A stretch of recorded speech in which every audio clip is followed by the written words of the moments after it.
Greetings, everyone. This is Walter Jennings. I am Charmaine Jennings. And you are tuned in to Before I Do, the show that discusses everything you should do before saying I do. We are so excited to be with you all once again. Thank y'all for joining us. Did you enjoy last week? Oh, I enjoyed last week. Yes.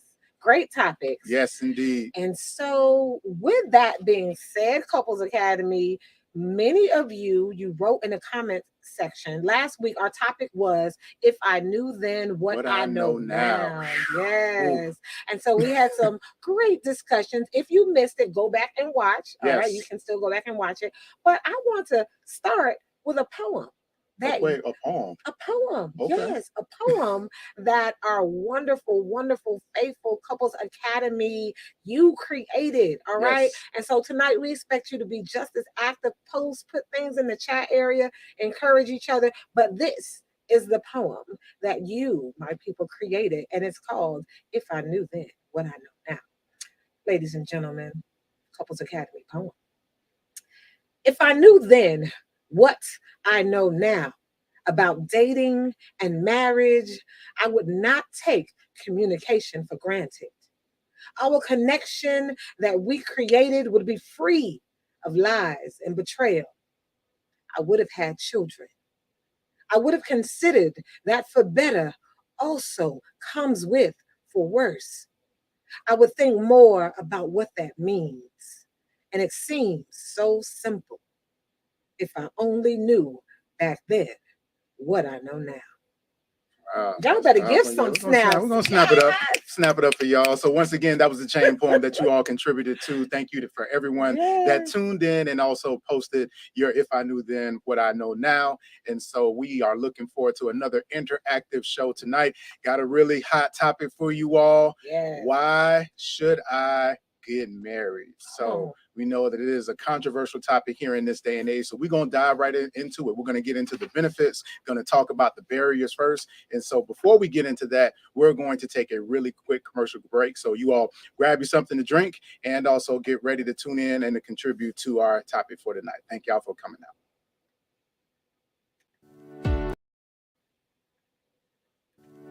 out. Welcome to the Couples Academy app. The Couples Academy app is your go-to hub for how to do marriage right. Get started with our app today by perusing our amazing features that conveniently allow you to connect. This app is packed with powerful content and resources to help you grow and stay connected.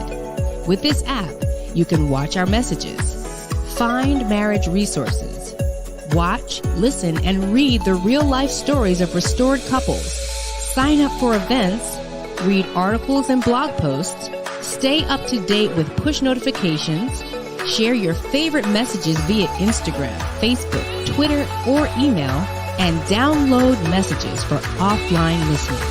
For more information about the Couples Academy app, go to couplesacademy.org.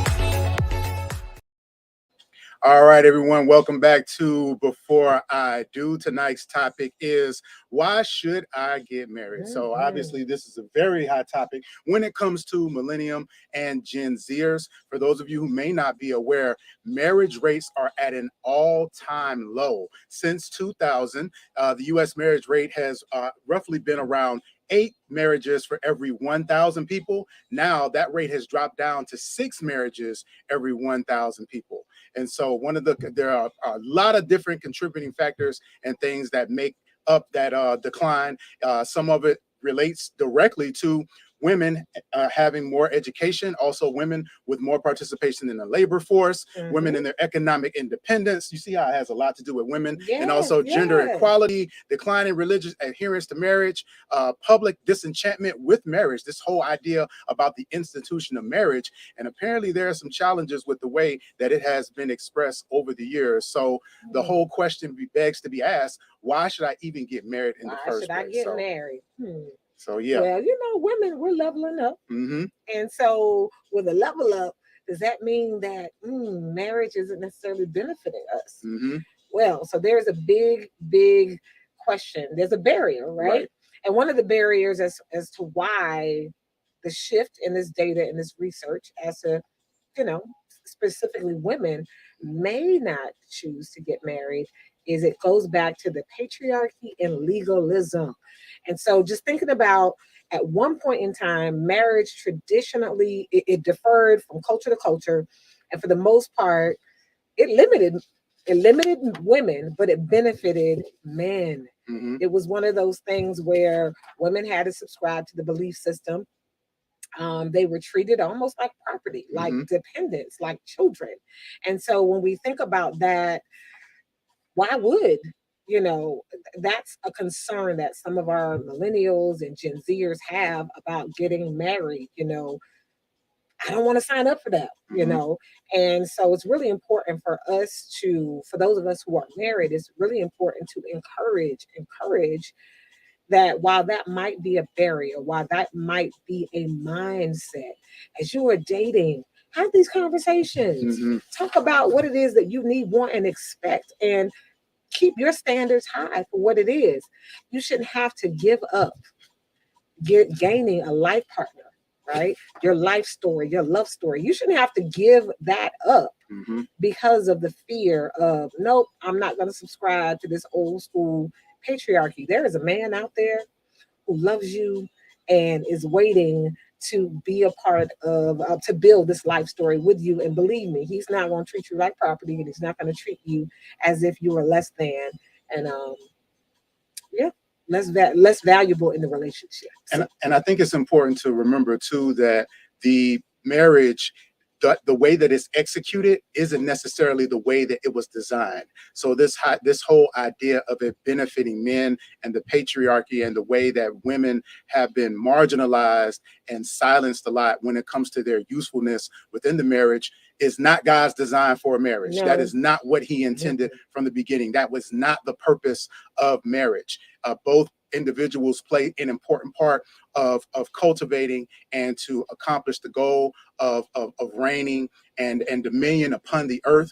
And so it just so happens that, well, it doesn't just so happen, but again, because of the abuse of authority and Yes. the abuse of a leadership, and again, the way that marriage is executed is actually what has made it demoralizing to women. But Mhm. know that that is not the author's design of how marriage is supposed to look, feel, and sound. That's right. That's right.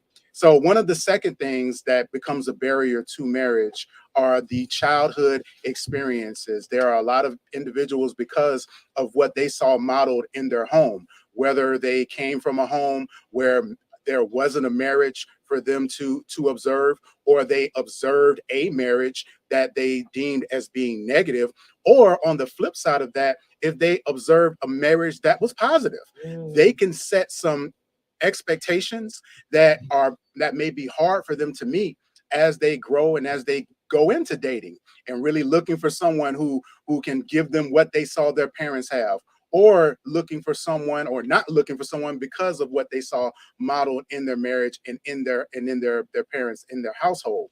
And so our childhood experiences, the things that we saw and experienced, and even if it wasn't in our household, a lot of the things that we see on TV. That's I know you right. talk a lot about, your experience as far as with the Cosby Show. A lot of us Yes. are that 80s generation, right? Mm. Where A Different World and a Cosby Show and a lot of those Family Matters, like Yes. all of those shows that impacted us in some way, shape, form, or fashion when it came to what we thought either family was or what it could be. Hmm.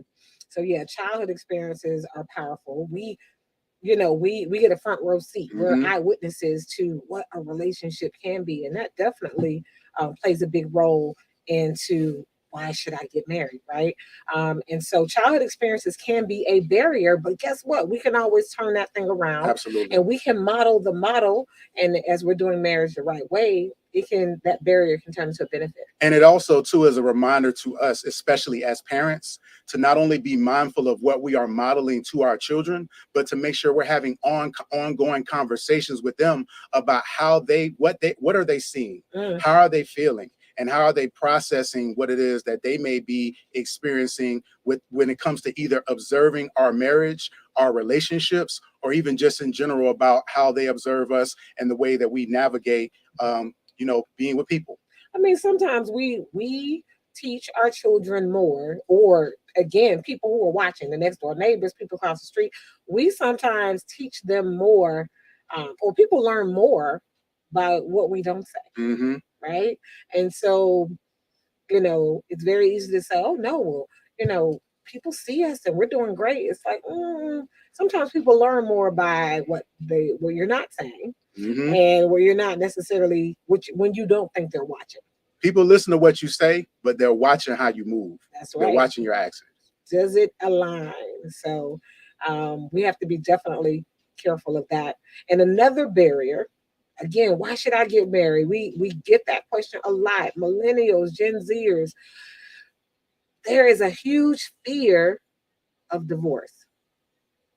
And so we know fear, I mean, it's an acronym, and I'm just gonna say it. If you've heard it, fear, fear, fear. Fear is nothing but false evidence appearing real. Hmm. It is false emotions that may appear real, and it is false events that appear real. And so fear, that's what fear is. It is a falsehood of events, emotions, um, and evidence that if we collect all of these things that are not true about marriage, then yeah, you can easily go into it with this fear, and we create what we think. So we have to be careful with our thoughts, because we can attract the very thing that we fear. And so instead of going, how do we combat fear? You want to go in it with, if you're a believer, you attack fear with faith, Hmm. because they both can't reside together. You can't have faith and then be fearful at the same time. And so, as you enter into dating and you establish that, yes, I want the life story, I want the love story, then don't allow fear to consume you. That, man, well, what if? Mm-mm, And there are a bunch of things in life that if you said what if, you wouldn't do. that's so true. And it's not just in relationships or in marriage. Think about the many things in your life that if you went or did it based on the worst case scenario, you wouldn't do it. And so even when it comes to dating, if marriage is something that you want to do, and we know, many of us know the divorce rates. The CDC says that over 50% of marriages will end in divorce. 41% of first time individuals that are married will end in divorce. Absolutely, those rates are real. But the greater focus is really on the why, Mhm. really analyzing and making sure that we're getting into why those relationships are breaking down. And those are some of the things that we're going to talk about in subsequent shows. But also too, this is why this show and the dating process Yes. is so important, that you make sure that you vet and know who you are getting in a relationship and building a life with. It That's is right. absolutely critical. And that actually leads right into the next barrier, which is previous failed relationships. So when it comes to the whole idea of, well, it didn't work out with this person, or it doesn't seem like I can't find the right one, and just essentially just giving up on relationships. And even when it comes to divorce, the divorce rate actually increases the more times you get married. For individuals who are in their second marriage, they have a 60% rate of potentially being divorced. And then for those who are on their third marriage, it's 73%, which means that we want to get it right the first time. That's right. And so Hassani and Danielle Pettiford, the founders of the Couples Academy, Yes. they have a great phrase, and it's that couples have not been doing marriage right. That's And right. part of the reason why we are here is that in order to do marriage right, that means dating with intention. That doesn't mean that you have to, everyone that you date, that they're a candidate for marriage. That's not what dating with intention means. And it doesn't mean on the first date, Absolutely. you No. run down your whole list. No, that's not what that means. And you're like, okay. No. No, that's not what it means. What dating with intention means is that you have with someone that you meet or come in contact with, or that you're dating, you are then allowing yourself to assess what role or potential part that person will play in your life. Is that person going to be better as an associate? Are they better as a friend? So not just hanging on to individuals and people and hoping that they evolve into something, ignoring the red flags because you want somebody to be something that they really aren't or don't want to be. So making sure that you're intentional in the dating process. That's right. But I will tell you that even if we've had some failed relationships, we need to understand that it was a teacher. Absolutely. Everything should be a teacher for you. Everything is a lesson. I walk Everything is a away, lesson. and I'm an educator, so I'm big on I learned something. You fall down 7 times, get up 8. You Mhm. know, that's a famous quote. And so everything you can take away from what is something you learned about yourself in this process, about the other person. What are you attracting? What are you withdrawing from? And so, we just have to make sure that we're valuing that. That's right. And our next barrier, why do some millennials, Gen Zers, and just even some of us, Generation X, and above and beyond, why are we not getting married? What are some barriers? And it's the professional ambitions growth. Yes. And so this goes back to, like, no, I need to get my life together first. Right. I need to get my degree. I need to stack my coins, stack my money. I need to pretty much design myself before I attach myself to someone else. Mhm. And again, that is a valid point. We all definitely want to have that time and space to develop. And so professional ambitions, um, it's a powerful thing, and marriage early isn't for everybody. Absolutely. Now we have a cornerstone marriage. And cornerstone marriage means that, we get married young. We didn't have any money. We hadn't bought any property. We hadn't established our careers. We when built we got our married. life and livelihood together. Yeah. So a cornerstone marriage is just when you build, we have a we identity, Mhm. and that we build a lot of things together. However, we were very adamant about making sure that, no, I had professional ambitions. So did he. We partnered in making sure each other's professional ambitions occurred. And I would imagine too, especially for women, that there are a lot of opportunities that women are having now professionally that they didn't have before. When I think about my mother, and when I think about my grandmother, your grandmother, and your mother, a lot of the things that they weren't able to do, Absolutely. you all are now able to have, as far as when it comes to education and career opportunities and things of that nature. So the whole idea of having to choose between having a family, having a marriage, and balancing those personal ambitions can be really challenging. I mean, we live in a society that will tell you, if you're a woman, you can't have it all. Right. You can't have a happy husband who's satisfied in every way. You can't be a mom, a good mom, right? Who's available for your children and be a rock star in the corporate world and have a career. And the women are pushing back and saying, no, men have benefited from that. And so they've had the career, they get the respect, they have children, they have the supportive spouse at home. And I want it all. I want that. And so, Yep. I believe dream big, expect big, but don't allow that to be a barrier. Your professional ambitions, again, you continue to speak life into the partner that you desire, that they would be able to support you in your professional ambition. And that actually leads right into the next one, which is unfulfilled individual desires. Where when you talk about individuals that have these opportunities and weighing the idea of being in a committed relationship and what it may require of them, and then having to manage their own professional their own professional career and endeavors and things of that nature, they are essentially choosing themselves. And so being selfish in a positive way, saying that, no, if I have to choose between those two things, I am going to choose me. And so individuals are either getting married later in life and having a keystone or a capstone marriage, which we'll talk about those again throughout the process of the shows, subsequent shows, or they're choosing not to even marry at all. And what we're proposing is that you do not have to make that decision. There is someone that you can find that will support you in your individual endeavors and also support you when it comes to having a family and balance in that regard. Absolutely. So again, not allowing this to be a barrier. It can be a benefit. It all goes back to having and taking your time and making sure that you have that confirmation that this is a friend, this is your partner, and you're dating with intention of somebody who is all about supporting you, becoming your best self. That's right. So yeah, that's a mouthful. And I That's know a that. I know mouthful. somebody looking like, you know what? That's right. All those are good reasons not to get married. But no, but those are the barriers. Those are some of the things that are being discussed, that are part of the reasons why the marriage rate is as low as it is right now. But we have good news for you. We have good news. We have good news. Turn There up. are some great reasons to get married. Yes. And we are going to come back to talk about some of those when we come back from this break. Stay tuned.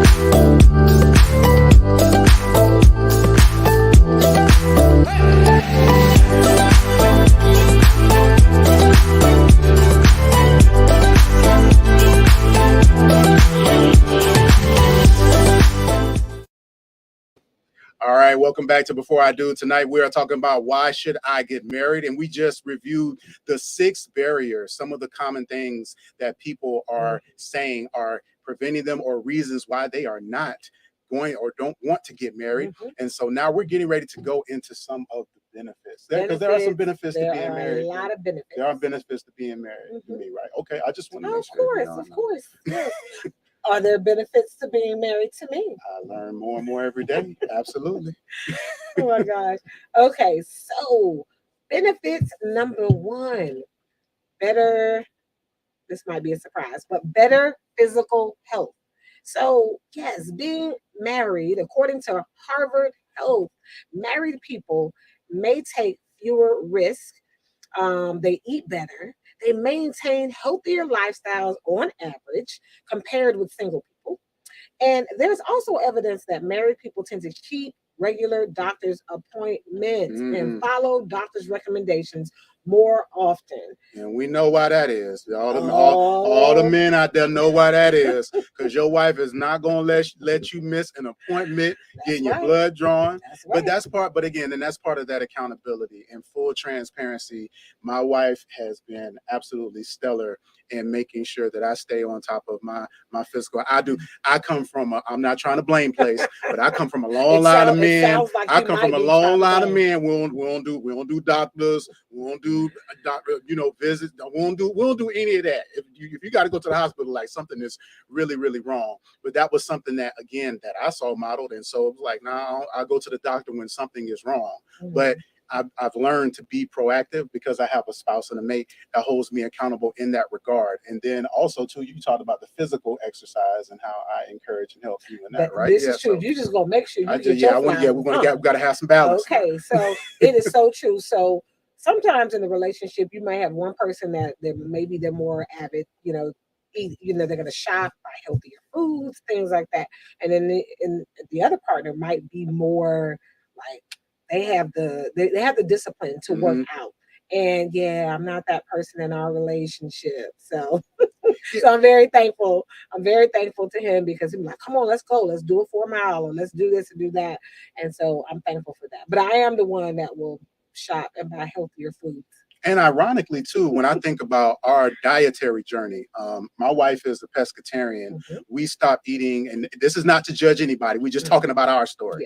We stopped eating pork around 20 or so years ago. Yeah, our daughter was one. And our daughter, who is now 19, when she was in the 7th grade, she became a vegetarian. So she actually helped to influence us to even go even further with our diet, as far as with our food. So again, all of those things, when you talk about marriage and being active and being healthy, because of the influences that exist and the synergy that's created between us and our children. Absolutely. We've got this support system and this accountability that's set in place to where we're going to make sure that we're holding one another accountable for our health. And it's great to start that in the dating process. Absolutely. I mean, let's have some dates where we're going, we're working out, we're walking, we're walking on the beach, where we're walking riverside, things like that. So health and wellness. Hmm. One thing I love about millennials, Gen Zers, I mean, definitely believe in the social environments and walking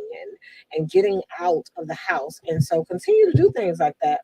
But in the dating process, there's some great, just innovative things that you can do on dates. So do that and incorporate a healthy lifestyle in that process. Absolutely. So, one of the next reasons why you should get married is because it provides more financial stability. According to Dr. Brad Wilcox and Dr. Wendy Wang from the University of Virginia, married couples generally save more, they have a higher net worth, and they enjoy greater net worth and growth from year to year. And married households actually have a net worth growth that ranges from 3,000 to 17,000 per year per household. Black couples specifically benefit more economically from marriage than white couples do, and asset accumulation also occurs at a much higher rate in married intact couples. Now we know that this is also due to some of the marriage laws and tax breaks and Mhm. things that exist when it comes to married couples, and we don't know what that's going to look like in the future. But the bottom line is, what we know is that having a joint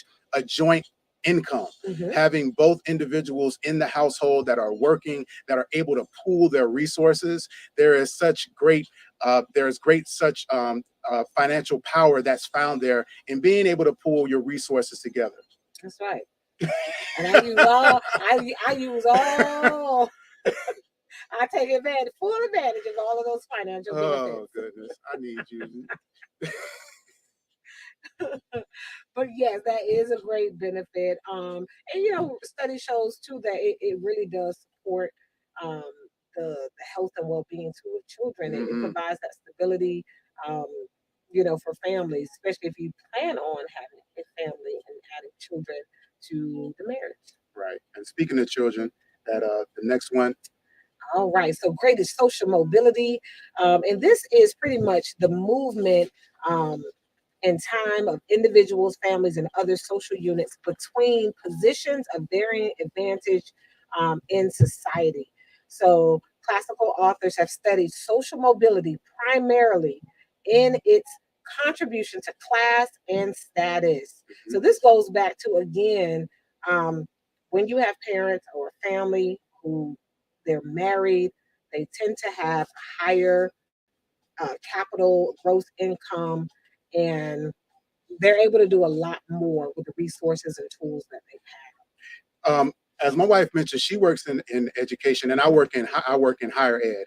And so one of the things that I learned is that it's not just about the financial stability of married have. couples, but it's the access to information and Absolutely. services that a lot of individuals who may come from single parent homes or lower income status, they don't have access to the information and don't know where to get the services and the resources that they need, as opposed to married couples. And so that social mobility, being able to move in and out of various places and to gain resources, information, and connections, Mm. networking with various individuals, are a really important part of, again, what marriage often provides. I know, if for many of us, I know that when I think about some of the things that our children have had access to, Mhm. it didn't necessarily came from what we know, but it came from who we knew That is so that true. provided that access. Somebody that I knew, somebody that you may have known, that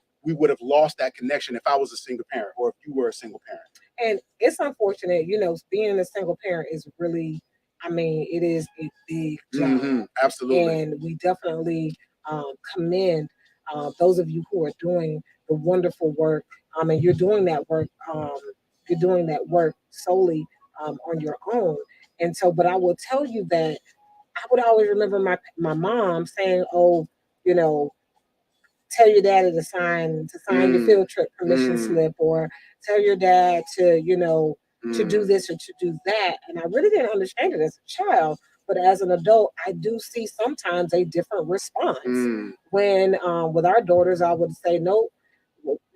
Walter, even though I'm an educator, he was the face and the voice, um, advocate for our children a lot, and during their school years, because for some reason people move faster, they Mm. responded quicker, And knowing that there was that united front there, just, I don't know, things moved along. So it's just, it can definitely be a great partnership. So there's some benefits there as well. That's a great point. And so again, even talking about our children, marriage provides greater child well-being. So the Brookings publication notes that children of married parents have better life outcomes in terms of education, health, and income, in large part because they have more resources available to them.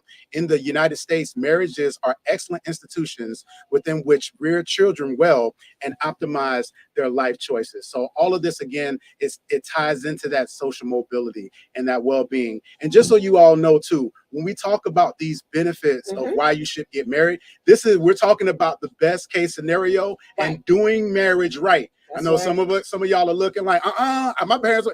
We're talking about when you do marriage right. These are some of the benefits that will be available to you and to your family. And our last one. Yes, indeed. Get to it. All right. Are you ready, ladies and gentlemen? I'm ready. The moment that you have been waiting for. This for all y'all. One of the benefits of being married.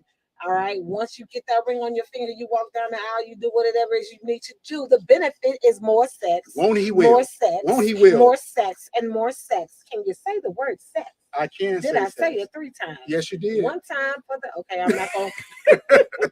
All right, so sex. All right, it says that married couples, did you know that married couples have more sex? I did not know that. Than people who are not married? I didn't know that. Okay, that better not be some low-key shade. I didn't know that. Married couples have more sex than individuals who are not married. Yes. And so that is a great benefit of marriage. Sex can be a lot more intimate and just a great thing. And so, yeah, General Society survey states that 25% of couples have sex at least one time per week. You are doing the most and doing it well. You're in the 16% if you're having sex at least 2 to 3 times per week. And you are amongst the 5% if you are having sex at least 4 times a week. So you want to live your best life. Yes, you can set some goals for yourself. But sex is a great benefit of being married. And now some people might say, well, you know, I don't have to be married to have sex. Absolutely not. But also, research shows that's right. That you can have some really, really, really good sex. Good sex. Better sex. Yeah. And you know, a lot of what we see as far as with entertainment and on TV and you know, the single life is glamorized because of the freedom that's involved. But the dating process of meeting different people and the risk that's involved with physically having sex with somebody you don't really know and them getting to know you and you getting them. There's just a lot that goes into it that is really romanticized when we see it on TV. And so what the data shows is that what you see on TV is not reality. And we often forget that as things are glamorized and we see it. And that's one of the reasons why people pine in their marriage and don't even really realize how good they have it because they're looking at TV thinking that the single life is where it's at when they're not even recognizing that it's not even all that it cracks up to be. And shout out, I'm seeing more sex in the comment sections. That's right, great benefit. So when you're dating, don't allow barriers to get in the way what you want. Do not allow fear. Yes. Don't allow fear to rob you of what it is that you want, you desire, and you expect. You keep your standards high. Don't allow that fear of divorce, the things that you saw, to deter you. You speak that thing into existence. You ask, especially if you're a spiritual person, you ask your Heavenly Father for what it is that you want, and He will not return to you void of any good thing as long as you're going to honor Him with it. Absolutely. Everybody, this is Before I Do. Tonight, we're talking about why should I get married? We'll be back after this quick break.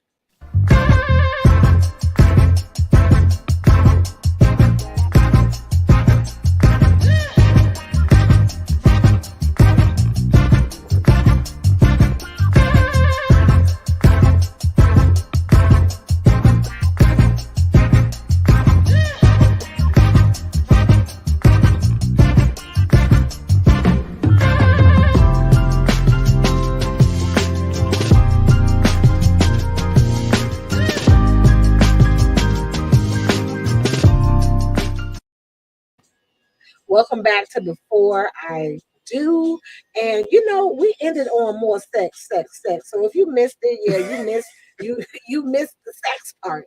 So no, but one of the benefits of marriage is definitely having more sex. And we only got to we only got halfway through. We only got halfway through the benefits, right? So what we're gonna do is we're actually gonna pick up with part 2 of this discussion next week. Thank you to everybody that's contributing in the chat. See a couple of comments. Shout out. I think that's Marquay. Marquay says, I didn't know either. However, I think that sex is better married and with more intimacy. That's right. Because of that familiarity and because of the opportunity to get to know one another, it is so important. And also, too, let's see. What is it? It says, Ralph says, one reason for marriage is to start better life with your spouse. Absolutely. Right. So that is so important. The life story. Exactly. All right. We have another question in there about moving in. Yeah, we'll have to. We gotta. That's a whole topic. That's a whole topic by itself, right there. So everybody, thank y'all so much for tuning in to Before I Do. Once again, this has been Why Should I Get Married? We're going to come back with part 2 because we didn't get through all of the benefits. Yes. So join us again next week. Also, don't forget to tune in tomorrow night, 9 p.m. Our own co-founder, Danielle Pettiford, is going to be going through that Enneagram. That Enneagram is a beast. If you want to understand yourself, be sure to tune in. And don't forget to check out every Tuesday night. Speaking of sex, Saving Our Sex with Miss Lakeisha. If you missed it, you better go back, watch it, like, subscribe, and share with a friend. Sharing is caring. Sharing is caring. Caring. So yes, share the feed. All right, everybody. Thank y'all so much for tuning in. We'll see y'all next week. Peace.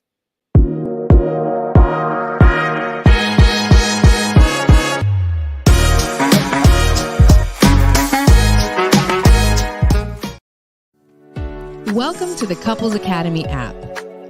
The Couples Academy app is your go-to hub for how to do marriage right. Get started with our app today by perusing our amazing features that conveniently allow you to connect. This app is packed with powerful content and resources to help you grow and stay connected. With this app, you can watch our messages, find marriage resources, watch, listen, and read the real-life stories of restored couples, sign up for events, read articles and blog posts, stay up to date with push notifications, share your favorite messages via Instagram, Facebook, Twitter, or email, and download messages for offline listening. For more information about the Couples Academy app, go to couplesacademy.org.